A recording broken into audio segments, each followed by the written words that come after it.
Hey everyone, Steph here, and today I'm going to do a little flip through of my bullet journal. Take you along for the ride.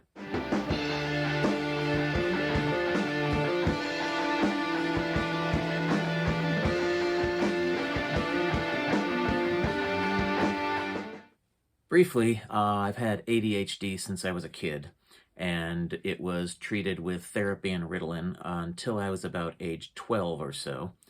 I believe treatment was discontinued because they thought that the hormones of adolescence would balance out my whacked out chemistry and I wouldn't need the medication anymore. Oh, that turned out to be not entirely correct. And I'm now 51, I'll be 52 in July. I resumed treatment late last year, and in the course of the treatment, my therapist recommended a YouTuber called Jessica McCabe, who has a channel called How to ADHD. It was on her channel that I learned about what a bullet journal is and how it can be a useful tool to focus these scattered ADHD attentions. So, being in need of solutions, I decided I'd go ahead and try it. And I've been pretty happy with the results so far. I've been able to be more productive and focused and get more stuff done. I'll link to Jessica's bullet journal tutorial in the notes, as well as to Writer Carol's introductory video on the bullet journal. Writer Carol is the creator of the bullet journal. So I watched a few videos by some other YouTubers before I got started to see various approaches on how to do it. I pretty much settled on the approach that was shown in Jessica's video. Mine is not an art project. It's a tool to focus my scattered attentions and be more productive. I've seen some other bullet journals that are really aesthetically pleasing, but that was not my focus here. That kind of artistic endeavor would just be more of a time sink when I'm trying to actually get more done with my time. Maybe in a future journal I'll make it a little more artistic, put a little more flair into it.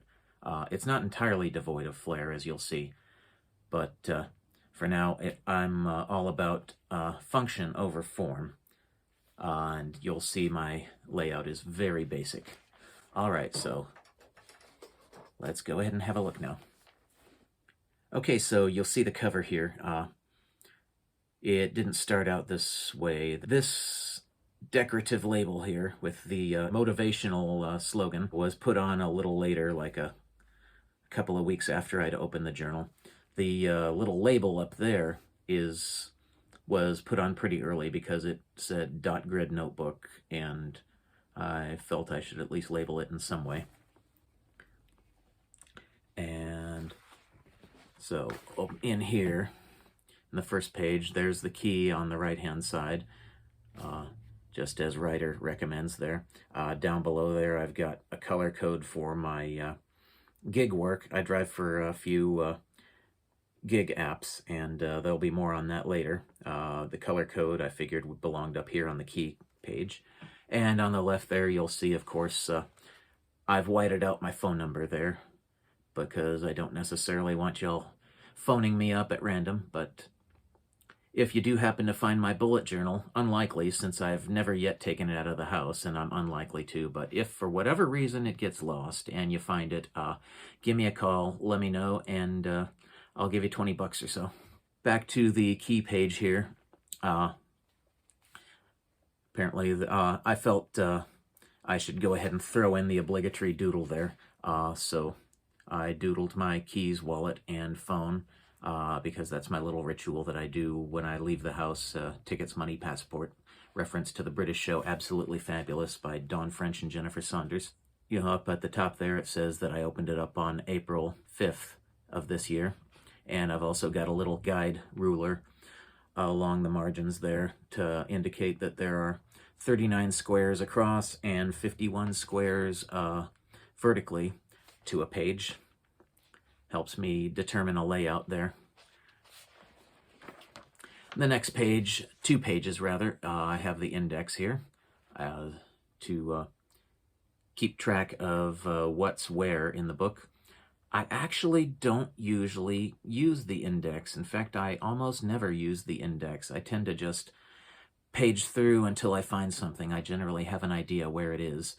and that's how I go about it. But you're supposed to keep an index anyway, so that's what I do. Next page, next 4 pages actually, is the future log. Since I opened it in April, I started the future log with May, and it goes through until April of next year, although I don't know if this book is going to last that long. But it's ready for however long I go. And at this moment, I don't have a whole lot in here. Got the important holidays like birthdays, Thanksgiving, Christmas, New Year's. I've got notes to put up and take down Halloween decor and Christmas decor. I've got, of course, my anniversary, Valentine's Day, my wife's birthday are listed in here. And the next 2-page spread is the April monthly. There's the monthly log on the left, as you can see. My design is very basic and functional and not really aesthetic at all. I'm also kind of sloppy in some ways. I'll just cross stuff out. Later on, I bought some white correction tape so that I can make it a little neater when I make corrections. So on the left is the month day by day, and on the right is a list of things that are to be done soon. And as you can see, a whole bunch got migrated to the next month. After that, I've got the gig work and the daily tracker. As this is where the color code from the key page came in. I have a bar chart showing the month at a glance and what gigs I drove during what time slots. You can see I broke my glasses on the 11th, which made it a little difficult to drive, although I started up again before I got my replacement glasses, because really my vision isn't that bad, and although I can drive without my glasses, it's just a little hard to read addresses, so I went ahead and did some daytime driving, but tried to avoid driving after it got dark, because then my imperfect vision plus inability to see the addresses just makes a prescription for disaster. The daily tracker there on the right side has some various things. As you can see, I started out tracking did I have breakfast, lunch, and dinner, but early on decided that that really didn't need to be on, so I scrapped that. Other than that is things I should be doing on the daily, or hope to be doing on the daily. As you can see, not everything gets done on the daily, particularly instrument practice. I've also divided the activities into 3 categories. There's self-care, taking my meds, taking a shower, flossing my teeth, practicing my instruments, or doing a mindfulness meditation. There's the productivity, which is driving gig work, searching for a job, doing the dishes, and things for others, mostly for my wife. It's like giving her her nightly pedicure, walking the dog in the morning and evening. Next 2-page spread is my daily log, my first daily log for April. It covers the 6th through the 14th. I guess because I opened it up on the 5th, I didn't really have anything for that day. Started planning for the next day. And the next 2 pages, page 11 here, I used for migrating notes out of the daily log or whatever. If I happen to put a note down, I don't want to have to hunt through daily logs to find it, so I've got one catch-all page for notes that I can migrate from the daily log or just make notes on. The following page, last month we decided we wanted to put up a better fence in our backyard. We just got a dog, and there's some dogs in the yard backing ours that our dog doesn't react well to. He goes crazy and starts charging the fence and barking, so we put up a fence with some privacy slats in it. And so this page, on page 12, was where I looked up on Google all the fencing contractors in my area and wrote them all down. Just made a list of them. Later on, there's a page where I actually called them. Moving on. Page 13 is a list of musical projects I have on my plate, things I want to do. This is by no means comprehensive. This is just the ones that I wrote down off the top of my head that I'm hoping to maybe get to at some point. There's an EP that I want to record. a few other recordings or arrangements or videos that I want to do. The following page is where I actually started calling the fence contractors that are on page 12. Each one I wrote down the contractor, the phone number, and what came of that call. On the next page, we have a list of the toys that we've given our dog and how often he plays with them. So if he played with one that day, I make a mark on it so that we know if there's a toy he doesn't really play with much, we can probably get rid of it. And the following page, 16, is for recurring things that are considerably less than on the daily. Things like changing the furnace filter, washing the bed sheets, cleaning the bathroom, mowing the lawn, having a doctor checkup, changing the oil in my car, such things. And so if I want to know when the last time one of those happened, I can just refer back to this chart, and it's got the entire year covered here. I got this idea from some YouTuber, I can't remember her name, but she actually put up period tracker to track her menstrual cycle in her bullet journal, and I kind of took the same layout for that. She had hers laid out over the whole year on one page, and so I borrowed that format for my when was the last time chart. Next 2 pages, just for the hell of it, I made gig charts for February and March of this year, just because it was still April and I wanted to see what a complete month finished would look like. So you can see on February I was only driving Amazon Flex and Instacart and had just started Grubhub late in the month.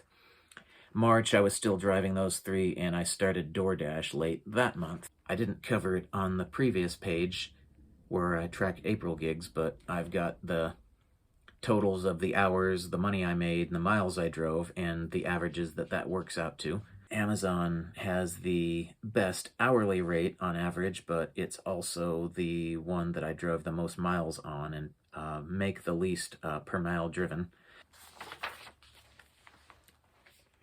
So page 19 was where I started to get estimates from the fencing contractors, and I wrote those all down. And page 20, I decided to consolidate all the open home improvement projects so I wouldn't have to keep on migrating them on the monthly log. And there's, as you can see, at this time as I do this, the fence has been completed, but it wasn't at the time. And there's some other remodeling and home improvement projects that we're meaning to get done that I've made varying amounts of progress on. Pages 21 and 22 are the second daily log for April, covering the 15th through the 24th. Page 23 is my notes toward putting a video together for my work in the backyard toward getting the fence put in. There was a planter made of big paver bricks, wall bricks, those kind that you just kind of stack up. They're trapezoidal shaped, and that needed to be cleared out before the fence could go in. So I went out there, hauled those bricks out, and attacked the thing with a shovel to level that out and get it cleared out to make way for the fence. This is the list of all the videos that I made, some time lapses and some real-time narrative videos, and I'll be completing that video sometime soon. Page 24 here, you see, was blank when I first went through here, but now I've decided to make a list of planned bass covers also for YouTube here, where I will play the bass part along with an album track. I've seen a few like that. One of my favorites is Juna Sarita playing along the Tower of Power's What Is Hip. And so currently I have about 5 songs on that list right now. I'll probably start with Money, because that one's actually pretty easy to play and it's also fun. I used to jam that one with my brother, who is a drummer. We used to play that one all the time, so it shouldn't be too hard to get it back under my fingers. Page 25 is the last of the April daily logs, the 25th through the 30th, and page 26 is the dog toy tracker for May. Page 27 and 28, that is the monthly log for May.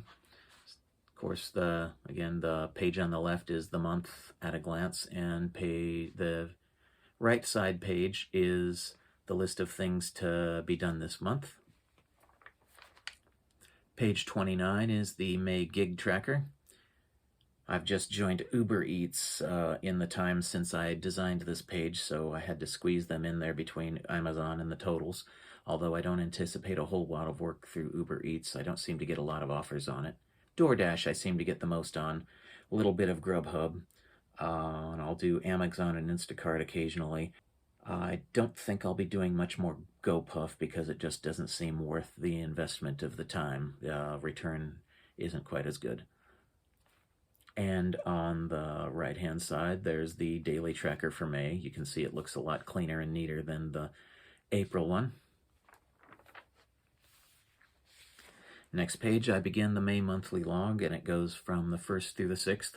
On the right, I've got my gig earnings tracker to see how much I've earned over the course of the month and over the week. I've got my goals down there at the bottom. I originally designed this in a traditional calendar style going Sunday through Saturday, but since the pay period of most of these apps, I think only Amazon Flex is the exception, which pays on Tuesdays and Fridays. The rest of the apps have a pay period starting on Monday and ending on Sunday, so I figured I'd reconfigure the week that way.